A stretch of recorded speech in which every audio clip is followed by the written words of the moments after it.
और अब खबरों की तफसील। मुसलमानों के खिलाफ इश्तियाल अंगेज तकरीर का मामला तूल पकड़ता जा रहा है। अब महमूद मदनी ने सुप्रीम कोर्ट में अर्जी दाखिल की है।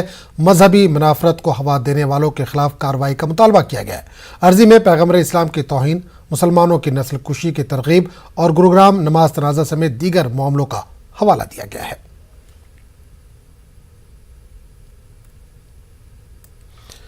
कर्नाटक के एक सरकारी कॉलेज में हिजाब पर पाबंदी का मामला पेश आया। रियासत के साहिली शहर उडुपी के सरकारी पीयू कॉलेज में हिजाब पहनकर आने वाली मुस्लिम लड़कियों को क्लासरूम में दाखिल होने नहीं दिया गया। इस वाक़े के बाद चंद लड़कियों ने अपने गम और गुस्से का इजहार किया। यहाँ ज़ेर तालीम मुस्लिम तालिबात ने कहा कि इनके साथ इम्तियाजी सुलूक किया जा रहा है।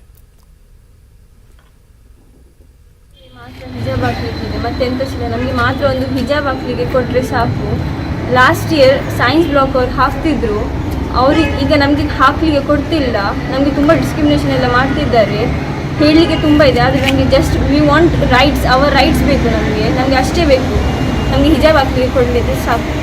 ನಾವು 3 ದಿನದಿಂದ ಹಿಜಾಬ್ ಹಾಕಿ ಬರ್ತಿದ್ದೇವೆ. ನಮಗೆ ಅಟೆಂಡೆನ್ಸ್ ಆಗ್ತಿಲ್ಲ, ಕ್ಲಾಸ್ ಒಳಗೆ ತಗೊಳ್ತಿಲ್ಲ. ನಾವು ಇಲ್ಲೇ ಕೂತ್ಕೊಳ್ತಿದ್ದೇವೆ. ನಾವು ನಿನ್ನೆ ಇಲ್ಲೇ ಕೂತ್ಕೊಂಡು ಊಟ ಎಲ್ಲ ಮಾಡಿ ನಮಗೆ ಕ್ಲಾಸ್ ಒಳಗೆ ತಗೊಳ್ತಿಲ್ಲ, ಅಟೆಂಡೆನ್ಸ್ ಇಲ್ಲ. ನಮ್ಮ ಎಷ್ಟು ಕ್ಲಾಸ್ ಮಿಸ್ ಆಗ್ತಿದೆ, ಆದರೆ ಸಹ ನಮಗೆ ಹಿಜಾಬ್ ಹಾಕಲಿಕ್ಕೆ ಕೊಡ್ತಿಲ್ಲ. ನಮಗೆ ಹಿಜಾಬ್ ಹಾಕಲಿಕ್ಕೆ ಬೇಕು ಅಷ್ಟೇ. ಪೇರೆಂಟ್ಸ್ 3 ದಿನದಿಂದ ಬರ್ತಿದ್ದಾರೆ. ಅವರಿಗೆ ಪುನಃ ಹೇಳ್ತಿದ್ದಾರೆ ಅಡ್ಮಿಷನ್ ಆದಾಗ ಯಾರು ಪೇರೆಂಟ್ಸ್ ಬಂದರೂ ಅವರಿಗೆ ತಗೊಂಡು ಬನ್ನಿ ಅಂತ. ಬಟ್ ಅವರು ಬರ್ತಿದ್ದಾರೆ, ಅವರ ಹತ್ರ ಮಾತಾಡ್ತಾ ಇಲ್ಲ. 2 ಅವರ್ 3 ಅವರ್ಸ್ ಎಲ್ಲ ವೇಸ್ಟ್ ಮಾಡ್ತಿದ್ದಾರೆ ಪೇರೆಂಟ್ಸ್. ಅವರ ಕೆಲಸ ಬಿಟ್ಟು ಎಲ್ಲ ಬರ್ತಿದ್ದಾರೆ ನಮಗೋಸ್ಕರ ಇಲ್ಲಿ ಮಾತಾಡಲಿಕ್ಕೆ. ಬಟ್ ಅವರಿಗೆ ಜಸ್ಟ್ ಇಗ್ನೋರ್ ಮಾಡ್ತಿದ್ದಾರೆ ಸರ್ ಪ್ರಿನ್ಸಿಪಲ್. 3 ದಿವಸದಿಂದ ಕಂಟಿನ್ಯೂಸ್ಲಿ ಇದೇ ಆಗ್ತಾ ಉಂಟು. ನಾವು ಬೋರ್ಡ್ ಸ್ಟೂಡೆಂಟ್ಸ್, ನಮಗೆ ಅಟೆಂಡೆನ್ಸ್ ಶಾರ್ಟೇಜ್ ಆಗ್ತಾ ಇದೆ। बीजेपी के सीनियर लीडर और उत्तर प्रदेश हुकूमत में वजीर ठाकुर रघुराज सिंह ने जवाहरलाल नेहरू यूनिवर्सिटी को लेकर मुतनाज़ बयान दिया। इस ताल्लुक से सोशल मीडिया पर इनके बयान की क्लिप वायरल हो रही है, जिसमें इन्होंने कहा कि जेएनयू में कम्युनिस्ट और मुल्क मुखालिफ लोग पाले जाते हैं, वहाँ सेक्स स्कैंडल चलता है। इन्होंने मजीद कहा कि बड़े बड़े लोग जेएनयू जाते हैं, इन्हें इज्जत दी जाती है, चाहे वो राहुल हो या दीपिका पादुकोण। इन्होंने कहा कि जेएनयू में मुल्क मुखालिफ ताकतें जमा हो रही है, इन्हें हम कुचल देंगे।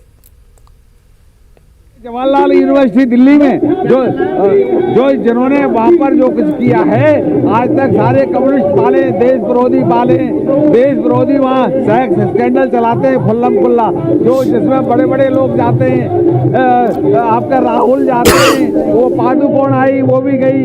तो इसलिए वो देश विरोधी ताकतें इकट्ठी हो रही हैं, लेकिन इस देश विरोधी ताकतों को हम कुचल देंगे। जय। मरकजी वजीर मुख्तार अब्बास नकवी ने लड़कियों की शादी का मामला मंजराम पर आने के बाद मुस्लिम कम्युनिटी में शादियों के सलाब पर रद्दअमल जाहिर करते हुए कहा कि कुछ लोग अब भी खराब सोच रखते हैं। नकवी ने कहा कि आइन में सबको बराबरी का हक हासिल है। इनसे बात के हमारे नुमाइंदे खुर्रम शहजाद ने। मुख्तार अब्बास नकवी हमारे साथ हैं। सर, जब से ये लड़कियों की शादी की उम्र बढ़ाने की बात आई है, तब से समाज में पैनिक पैदा हुआ है, बहुत बड़ी तादाद में निकाह हो रहे हैं। अभी भी कुछ लोग जो है वो दकियानूसी सोच और तालिबानी सनक से भरपूर हैं। उनको लगता है कि लड़कियों की तरक्की जो है वो नहीं होनी चाहिए, उनकी पढ़ाई नहीं होनी चाहिए, उनको बराबर का जो संवैधानिक अधिकार है वो नहीं मिलना चाहिए, उनकी स्वतंत्रता बिल्कुल जो है वो नहीं होनी चाहिए। ये तो शुद्ध रूप से तालिबानी सनक है, इससे ज़्यादा कुछ नहीं है। अरे भाई, संविधान में समानता का अधिकार है कि नहीं है? तो वो लड़कियों के लिए नहीं होगा क्या? और ये सब करने से कोई फायदा नहीं है। आप जो है वो बच्चियों को इस रास्ते पे डालने की कोशिश कर रहे हैं कि जिसपे कि वो न तो पढ़ाई कर सके, न वो आत्मनिर्भर बन सके, न उनको वो जो है सिर्फ उनके अंदर कॉन्फिडेंस हो सके।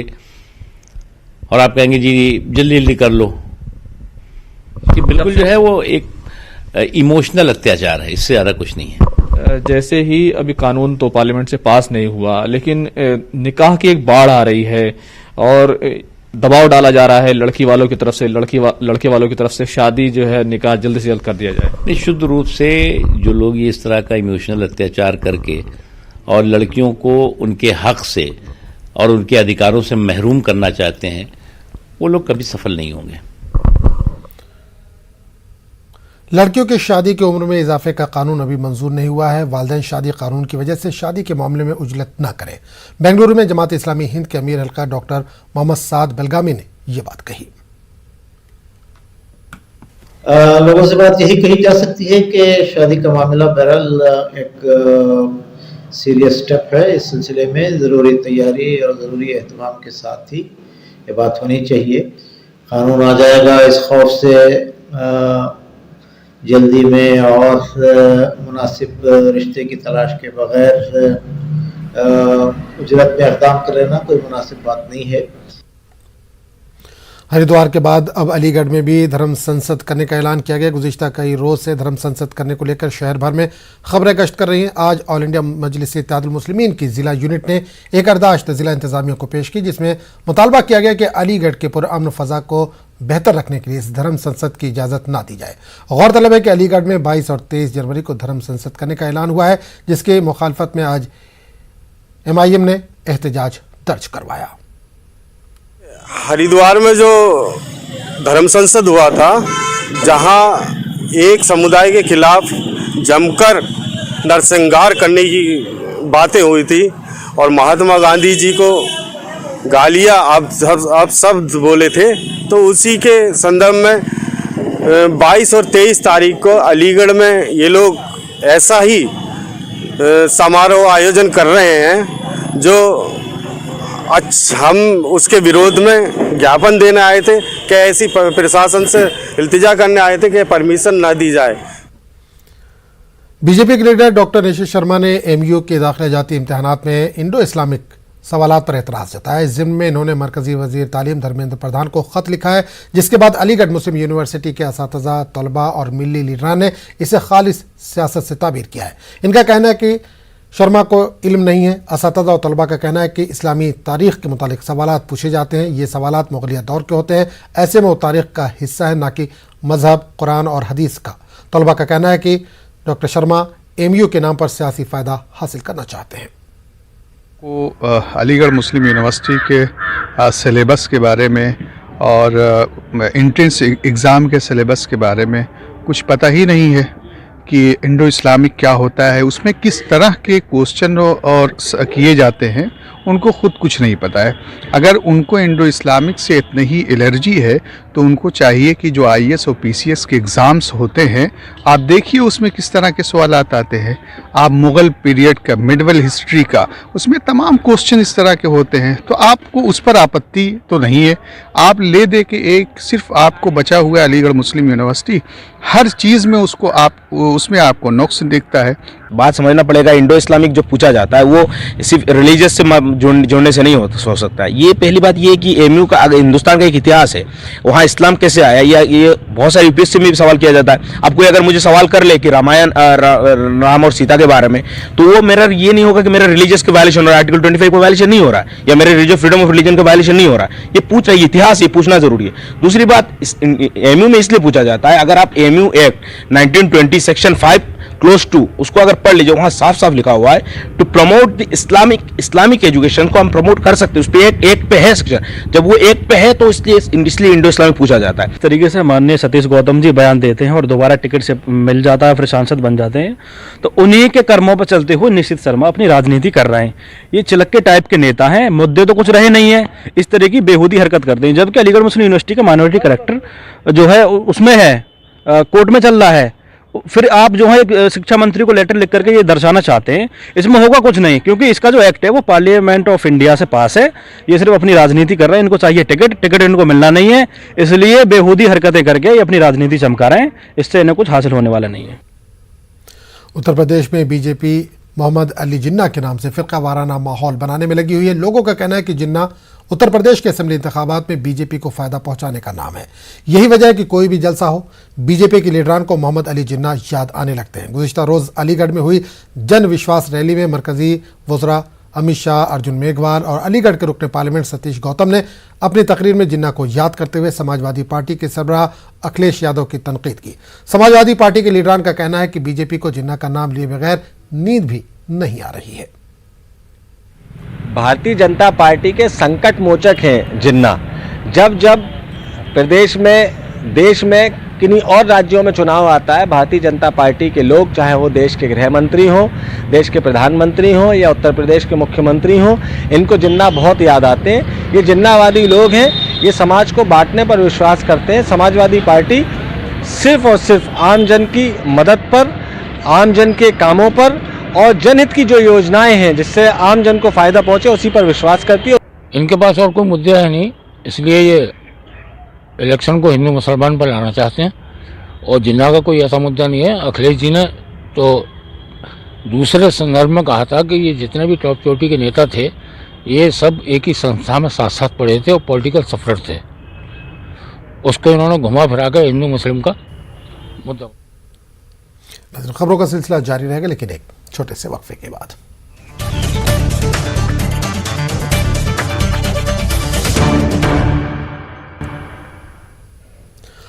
बाल मुकुंद बेसब्र की लिखी किताब गुलिस्तान हिंद का दिल्ली में रस्म इजरा हुआ।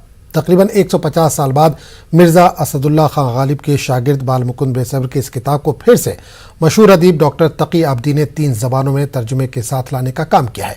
इंडिया इंटरनेशनल सेंटर में मुनक़िदा प्रोग्राम में किताब का रस्म इजरा किया गया। प्रोग्राम में शामिल अदीबों ने इस किताब को उर्दू अदब में अहम पेशरफ्त करार दिया और कहा कि यह किताब 19वीं सदी की तहजीब व सक़ाफ़त और अदबी सरगर्मियों पर रोशनी डालती है। 1871 में मुकम्मल की थी बाल मुकुंद बेसब्र ने, और इत्तफ़ाक़ है कि इसके चंद ही नुस्खे थे और इसका जिक्र तो मिलता है किताबों में, लेकिन ये किताब गई कहाँ, मखतूता गया कहाँ, किसी को मालूम नहीं था। और तकी आबदी साहब की ये तहक़ीक़ है, उन्होंने उस मखतूते को किसी तरह से हासिल किया और उसको फैसिमल में शाये किया। इस किताब की ख़ास बात यह है कि असल जो नुस्खा है, फैसिमल का मतलब ये हुआ कि उसका अक्स मौजूद है, उसको आज की इमला में, आज जिस तरह से उर्दू लिखते हैं वो मौजूद है, फिर उसी को देवनागरी में और रोमन में भी लिखा है, यानी बैक वक्त ये 3 ज़बानों में ये किताब मौजूद है। इस किताब की अहमियत और तो उस ज़माने में भी रही होगी यकीनन, जब लेकिन ये गुमनामी में थी और बिल्कुल ही पसे-पुश्त डाल दी गई थी। बाल मुकुंद बेसब्र मिर्ज़ा गालिब के शागिर्द थे और मुंशी हरगोपाल तफ्ता के बहन के बेटे थे, भांजे थे। वो खुद साहिब दीवान शायर थे, ये भी शायर हैं। लेकिन इस किताब की अहमियत जिस तरह मैंने अभी अर्ज़ किया वहाँ स्टेज पर भी, वो ये है कि इसकी सिग्निफिकेंस, जिसको मानवियत उर्दू में कहते हैं, वो ये है कि आज वो हम अपनी तहजीब का वो पहलू जो तकरीबन भुला चुके हैं, ख़ास तौर से ये नस्ल भुला चुकी है, उसमें इसकी बहुत अहमियत है। Gulistan Hindustan, which was written by Bal Mukund Besabr Sahab in 1870, has finally seen the light of the day, has been published by the efforts of Professor Sayyid Taqi Abidi Sahab. It is an important work in the sense that it represents that urban literary culture of the 19th century, which gives us important insights in the society, culture and politics of the 19th century urban North India. Bengaluru के करीब गगलीपुरा में नौजवानों को फौज में भर्ती के लिए तरबियत दी जा रही है। फौज के रिटायर्ड अफसर मेजर जनरल वीपीएस बाकोनी और चंद दीगर अफराद ने मिलकर नौजवानों को तरबियत फराहम करने का बीड़ा उठाया है। एसएसबी श्योरशाट एकेडमी के तहत दी जा रही तरबियत और रहनुमाई से कई नौजवान फ़ायदा उठा रहे हैं और फौज में भर्ती के लिए पुरअज़्म है। नौजवानों का कहना है कि फौज में शामिल होकर मुल्क की खिदमत करना चाहते हैं, साथ ही अपने ख़ानदान के लिए सहारा भी बनना चाहते हैं। तो यहाँ आने से पहले हम सभी ने हमारी आरटीपीसीआर सबमिट कराई थी एंड ये कैंपस हमारे लिए बहुत सेफ और सुरक्षित है। दूसरी अगर मैं बात करूँ तो यहाँ की ग्रीनरी, यहाँ का ऑरा भी अपने आप में पढ़ने के लिए भी प्रेरित करता है, साथ ही साथ सबके साथ आगे बढ़ने के लिए भी। डिफेंस फोर्स नॉट ओनली बोल तो वो खाली एक फोर्स नहीं होता, ये अपने जनरेशन को भी बिल्डअप कर सकता। अकेला आर्मी जाने से और ज़्यादा आते, हमारे तेलंगाना स्टेट में ज़्यादा जनों नहीं है, इसलिए हम इंस्पायर कर रहे हैं कि तेलंगाना पीपल को हम ज्वाइन हुए बाद हम इंस्पायर करके उनको ये करते। एक डिसिप्लिन, एक यूनिफॉर्म पहन की जो फीलिंग आती है वो हमें फौज देती है, और कोई भी सरकारी नौकरी या कुछ भी हम ऐसा जो नहीं दे सकता जो फौज देती है, इसलिए मैं फौज ज्वाइन करना चाहता हूँ। जो सिलेक्शन आर्म फोर्सेज का है वो है एक कंप्लीट पर्सनालिटी को सेलेक्ट करने का। तो हम कैंडिडेट में देखते हैं does he have a personality of a leader. वो कब हो सकती है जब उसमें नॉलेज हो, उसमें कॉन्फिडेंस हो, उसमें अच्छी पावर ऑफ एक्सप्रेशन हो, तभी वो लीडर बन सकता है। जब वो फिजिकली टफ हो, फिट हो, तो ये क्वालिटीज का होना बहुत जरूरी है। मगरबी यूपी के मेरठ में प्रियंका गांधी की अवामी रैली के मनसूख होने के बाद अब कांग्रेस अक़लियत महकमे के सदर इमरान प्रताप गढ़ी 17 जनवरी को मेरठ में रैली से अपनी इंतखाबी मुहिम की शुरुआत करेंगे।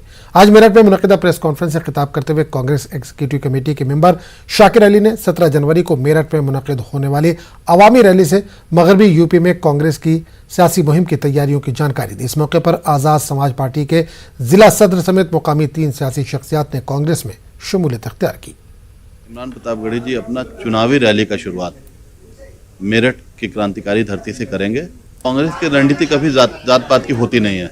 वो हिंदू मुस्लिम इनकी राजनीति नहीं करते हैं, वो इनके लिए राजनीति करते हैं। बाकी पार्टीज क्या है, वो अलग अलग अमुक जाति को लेके अपने हिसाब से वो राजनीति करती है और हम उनके लिए राजनीति करते हैं। शहजाद भाई शहजाद शेख जो आज़ाद समाज पार्टी के महानगर के अध्यक्ष थे, मंडल के प्रभारी भाई सदाकत अली, इन सब लोगों के कांग्रेस पार्टी में 28 दिसंबर को उन्होंने दिल्ली में भाई इमरान प्रताप गढ़ी के नेतृत्व में कांग्रेस पार्टी ज्वाइन की थी। इनके आने से कहीं ना कहीं मेरठ में कांग्रेस पार्टी का परिवार मजबूत होगा, कांग्रेस मजबूत होगी, कांग्रेस के हाथ मजबूत होंगे। आगे बढ़ने के लिए बड़ी चीज़ देखनी पड़ती है, बड़ी जगह जाना पड़ता है। तो मैंने राहुल जी में, प्रियंका जी में अपनी आस्था जताते हुए इमरान प्रताप गढ़ी जी में, तो मेरा मन किया कि यहाँ से छोड़ के आगे बढ़ने का मन हुआ इसलिए। लेकिन सबसे बड़ा जो कांग्रेस ने मेरे साथ किया है, मुझ जैसे एक छोटे से कार्यकर्ता हुए विश्वास जताते हुए मेरी जो ज्वाइनिंग हुई है वो AICC में हुई है। ये भी अपना आप में एक इतिहास है। गाजियाबाद जिले के डासना जेल में जेल प्रीमियर लीग का 10वां सीजन शुरू हुआ है। इस मौके पर जेल में मुख्तलिफ खेलों का इनेकाद किया गया। ये गेम जेल में कैदियों में डिप्रेशन से बचाने के लिए मुनक़िद किए जाते हैं, जिसमें जिस्मानी सेहत पर खुसूसी तवज्जो दी जाती है। इसी सीजन में क्रिकेट, कबड्डी और दीगर इक़साम के खेलों का भी अहतमाम किया गया है। हमारे नुमाइंदे रोहित ने जेल सुपरिटेंडेंट आलोक सिंह से इस सिलसिले में खास बातचीत की। डासना जिला जेल में मौजूद हैं और आज जेल प्रीमियर लीग का उद्घाटन किया गया है। ये 10वां सीजन है। हम बात करते हैं जेल अधीक्षक आलोक सिंह जी से। सर, किस तरह इसका उद्घाटन किया गया है और 10वां सीजन है, किस तरह बंदियों को यहाँ पर जेल प्रीमियर लीग के द्वारा किस तरह का एक संदेश दिया जाता है? देखिए, हर साल प्रतिवर्ष हम लोग बंदियों में प्रतियोगिताएं कराते हैं खेल की, और ये जेल प्रीमियर लीग के नाम से प्रचलित है और ये आज 10वें जेल प्रीमियर लीग का आगाज़ हुआ है। इसमें लगभग 10 टीमें बनाई गई हैं और इसमें 7-8 एक्टिविटीज़ होनी है, जिसमें क्रिकेट हो गया, वॉलीबॉल, रस्साकसी और भी कैरम बोर्ड वगैरह 7 इवेंट होने हैं। किस तरह चिन्हित किया जाता है बंदियों को, और कोरोना जिस तरह बीमारी बढ़ रही है और ओमिक्रॉन भी आ गया है, तो उसको लेकर किस तरह की गाइडलाइंस रहती है? ऐसा है, देखिए, हमने जो जैसा कि सब लोग जान रहे हैं कि बचाव के लिए वैक्सीनेशन बहुत ज़रूरी है, तो वैक्सीनेशन हम लोग करा चुके हैं 100% बंदियों का।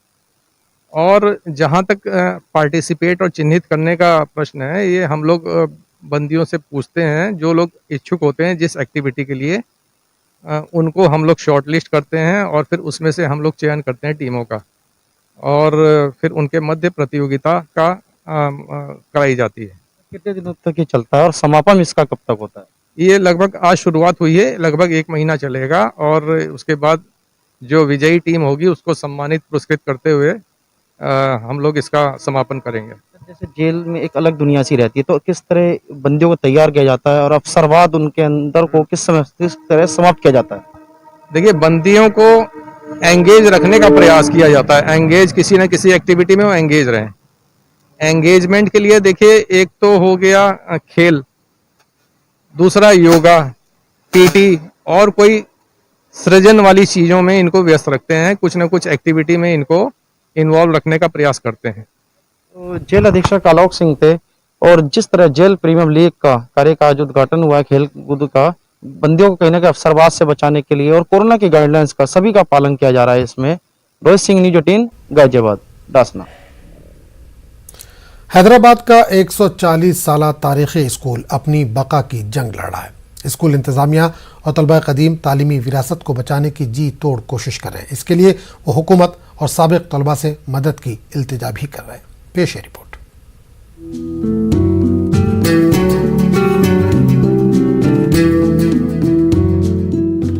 ये तल्ख हकीकत है, किसी की डायरी में पता दर्ज करवाना आसान है, लेकिन किसी के दिल में घर करना मुश्किल। जुड़वा शहर हैदराबाद में असली तालीम का रोशन मिनारा मुफीदुल अनाम बॉयज स्कूल गुमनामी के अंधेरों में डूबता जा रहा है। 1880 में अपने क़याम के बाद से स्कूल जहालत के अंधेरे को दूर कर रहा है। इस स्कूल से फारिग होकर कई तलबा मुख्तलिफ शोबों में अपनी चमक बिखेर चुके हैं और बिखेर रहे हैं, लेकिन ज़माने के तगय्युरात का असर स्कूल पर भी मुरतब हो रहा है। मुफीदुल अनाम बॉयज हाई स्कूल में फिलवक्त 100 से कम तलबा ज़ेर तालीम है और सिर्फ 3 असातिज़ा की खिदमत इसे हासिल है। और इधर इंजीनियर बने, डॉक्टर बने और अपने मेयर भी बने, थोड़ा स्टूडेंट्स गवर्नर भी बने ये स्कूल से। अब ये हालत कैसा हो गया, स्कूल से गवर्नमेंट एडेड स्कूल है, स्कूल से टीचर्स रिटायर हो जा रहे, नया टीचर्स तो नया आ रहे। ऐसो हम लोग 2 टीचर्स अब तो है, प्राइवेट टीचर्स को रख के चला रहे। इधर स्टूडेंट्स को फीस भी नहीं रहता, वो फंड्स अपने को डिफ़िकल्ट हो रहा चलाने को। स्कूल की इमारत बोसीदा हो गई है, फंड की कमी का सामना है, असातिज़ा को तनख्वाहें वक्त पर नहीं मिलती। स्कूल से फारिग तलबा मुश्किल वक्त में मदद के लिए आगे आ रहे हैं। तो मैं रिक्वेस्ट कर रहा हूँ, पुराना स्टूडेंट्स रहने दो, पुराना टीचर्स रहने दो, थोड़ा हेल्प करे तो इम्प्रूव कर सकते स्कूल का स्टेटस और स्टैंडर्ड, बच्चों का पढ़ाई भी इम्प्रूव कर सकते। I am very thankful if anybody helps school के शान रफ्ता बहाल करने के लिए खासवाम को आगे आने की जरूरत है। स्कूल तेलंगाना हुकूमत की जानिब भी उम्मीद की नजरों से देख रहा है। Bureau report, news 18 Urdu. तो इस बुलेटिन में फिलहाल इतना ही, अगले बुलेटिन में आपसे फिर मुलाकात होगी। आदाब।